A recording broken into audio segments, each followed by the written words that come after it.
కాంగ్రెస్ ప్రభుత్వం ఈ కాంగ్రెస్ పార్టీ ఎలక్షన్ల ముందు ఏమేం వాగ్దానాలు చేసింది అందరికి తెలిసిన విషయమే.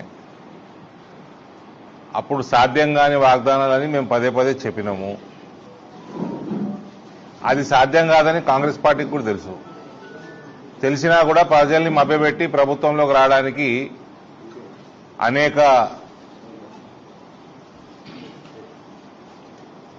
ఇంప్లిమెంట్ చేయలేని వాగ్దానాలు చేసిండ్రు. ప్రజలని ప్రత్యేకంగా రైతుల్ని మహిళల్ని మోసం చేసిండ్రు, యువతను కూడా మోసం చేసిండ్రు, ఎన్ఆర్ఐలను కూడా మోసం చేసిండ్రు. ఇవాళ తీరా ఫస్ట్ ప్రామిస్ నెరవేర్చడానికి వచ్చినప్పుడు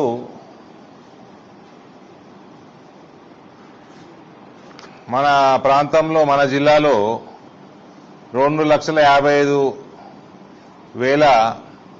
రైతులు రుణాలు తీసుకుంటే కేవలం 83,000 అంటే 1/3 30% రైతులకి రుణమాఫీ చేసే పరిస్థితి రాష్ట్రంలో ఉన్నది. ఈ 2 లక్షల పైన ఉన్న వాళ్ళు ఇక అన్నిటికంటే పెద్ద జోక్ ఏంటంటే 2 లక్షల పైన ఉన్న వాళ్ళంటే వాళ్ళు కట్టేస్తే కాంగ్రెస్ వాళ్ళంటే 2 లక్షలు ఇస్తారట. వాళ్ళు కట్టరా మీకెందుక? నువ్వు 2 లక్షలు నువ్వు రుణమాఫీ చేయాలి కదా, అంటే ఆ పైసలు తీసుకొని ఇటు ఇస్తాడా?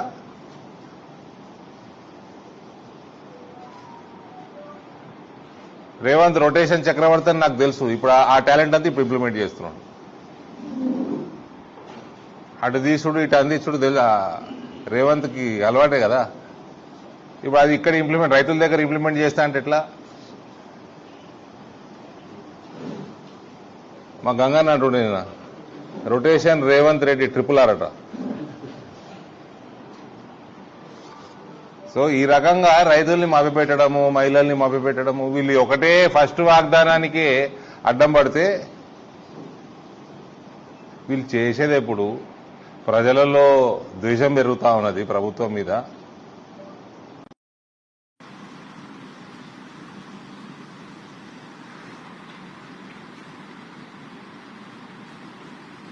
అప్పుడు మోసం చేసిండని కేసీఆర్ 10 సంవత్సరాలు అనేక వర్గాలని మోసం చేసిండని ఆయన ధర్మేసిండ్రు. ఇప్పుడు వీళ్ళొచ్చి ఫస్ట్ ప్రామిస్కే అడ్డం పడుతున్నాం.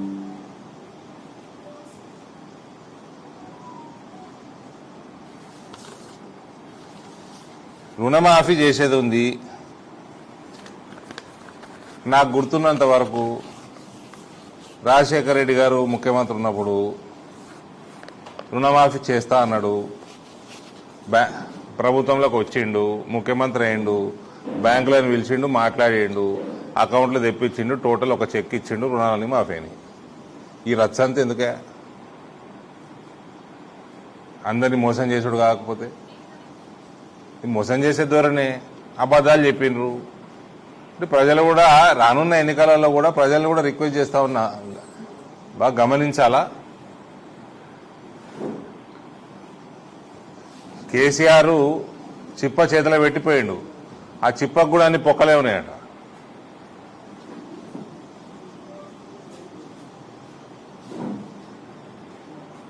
రైతాంగం రేపు ప్రత్యేకంగా చేపట్టిన ధర్నా కార్యక్రమానికి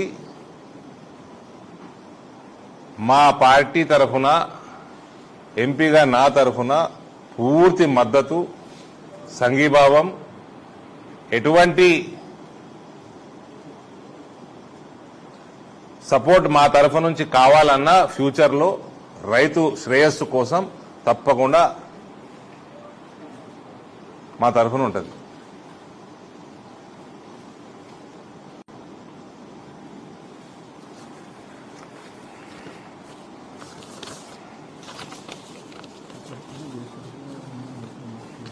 ఇప్పటికైనా చక్కగా బ్యాంకులను పిలుచుకోండి. ఈ షరతులు ఏమి మీరు మేనిఫెస్టోలో షరతులు పెట్టలేదు కదా. ఈ కేసీఆర్కి మీకు తేడా ఏమున్నది? ఏం తేడా ఉన్నది? అబద్ధాలు చెప్పుడు తప్ప. ఇప్పటికన్నా బ్యాంకులు పిలుచుకోండి, టోటల్ అమౌంట్ తెచ్చుకోండి. అయినా తెలుసు టోటల్ అమౌంట్ 40,000 కోట్లు, 42,000 కోట్లని వీళ్ళే అన్నారు. ఇచ్చింది 7,000 కోట్ల, 17 రాష్ట్రంలో 7,000 కోట్లు. 42 ఏడా 7 ఎక్కడా? సరే, ఎంత what ever it is, actuals రుణాలు ఎంత ఉన్నాయో 2 లక్షల వరకు బ్యాంకులు అడిగితే తీసుకొచ్చి ఇస్తారు, బ్యాంకుకు చెక్కులు ఇచ్చారు, అయిపోయాయి. ఇంత రచ్చేదుగా ఇంతకుముందు ప్రభుత్వాలు చేసినాయి కదా. కేసీఆర్ దొంగ, దగుల్బాజీ. కేసీఆర్ టీఆర్ఎస్ పార్టీ నాయకత్వం ఏదైతే ఉన్నదో వాళ్ళు చేసిన మోసాలు అంతా ఇంత కాదు.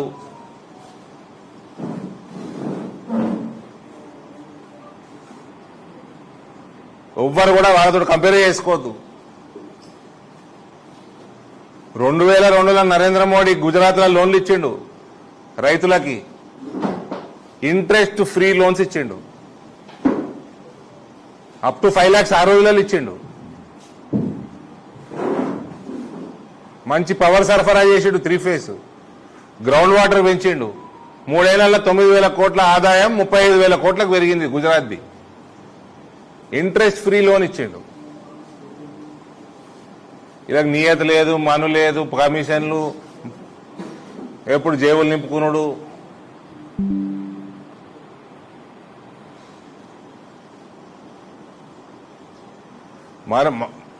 మళ్ళా మోసపోవద్దని నేను ప్రజానికానికి కూడా కోరుతా ఉన్నా. రేపు రైతులు చేపట్టే కార్యక్రమానికి మాత్రం పూర్తి స్థాయిలో సంఘీభావం. రేపు 24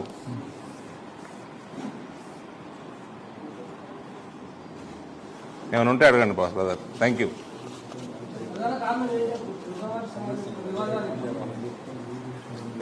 ఇప్పుడు మొత్తం వివాదం ఏమన్నది ఇలా. ఆలే 42,000 కోట్లు ఉన్నారు, ఆలే 7,000 కోట్లు ఇచ్చారు. పనికి వాళ్ళ కండిషన్ అన్ని పెట్టిండ్రు. ఆ కండిషన్ అన్ని మేనిఫెస్టోని పెట్టాలి కదా, ముందే పెట్టాలి కదా. బడ్జెట్లో వేసి 30% రైతులకు అందుతుంది, 70% అందుతలేదు రాష్ట్రంలో. మన జిల్లాలో అయితే 30%కే అందింది. మన జిల్లాలో బలమైన రైతాంగం, బ్రహ్మాండమైన పంటలు, ఫర్టైల్ ల్యాండ్స్. మన జిల్లా తర్వాత ఎక్కడైనా అగ్రికల్చర్. ఇక్కడ రైతులతో పెట్టుకుంటే భజంత్రి చేస్తారు.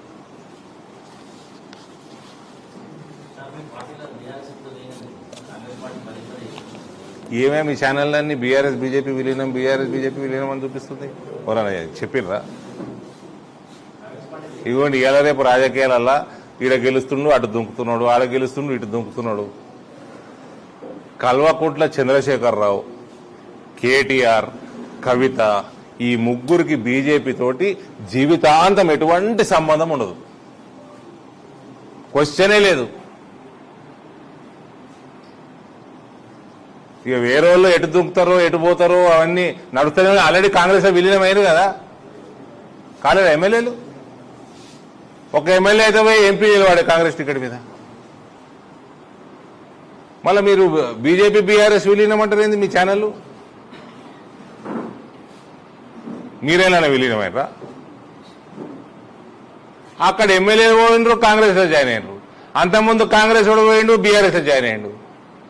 మా దగ్గర బండి సంజయ్ చెప్పాయి, మా దగ్గర వాడని జాయిన్ కావాలంటే రిజైన్ చేసి రావాలని.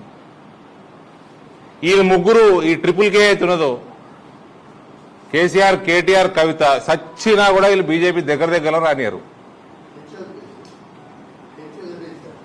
ఏం తెచ్చోదులే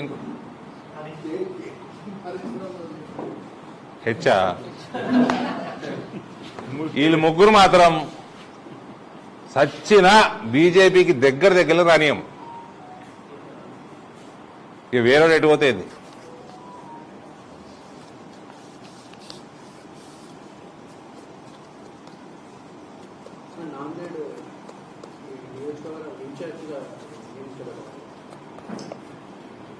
ఇప్పుడు పోతే నీ ప్రెస్ మీట్ కాగానే నాందేడే పోయేది. పార్టీ అక్కడ రెస్పాన్సిబిలిటీ ఇచ్చింది. 9 అసెంబ్లీలో ఇన్ఛార్జ్ నాందేడ్ జిల్లా మొత్తం. మనం వీలైనంత మనం చేసి పార్టీ బలోపేతానికి చేసి అక్కడ మంచి రిజల్ట్స్ వచ్చేటట్టు పనిచేసుడు. అందరం కార్యకర్తలమే బీజేపీలో.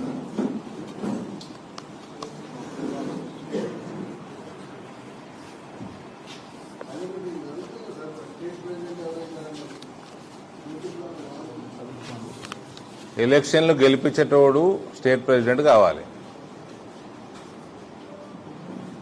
సింపుల్. ఎవడైతే ఎలక్షన్లు గెలిపించగలుగుతారో వాళ్ళనే స్టేట్ ప్రెసిడెంట్ చేయాలి.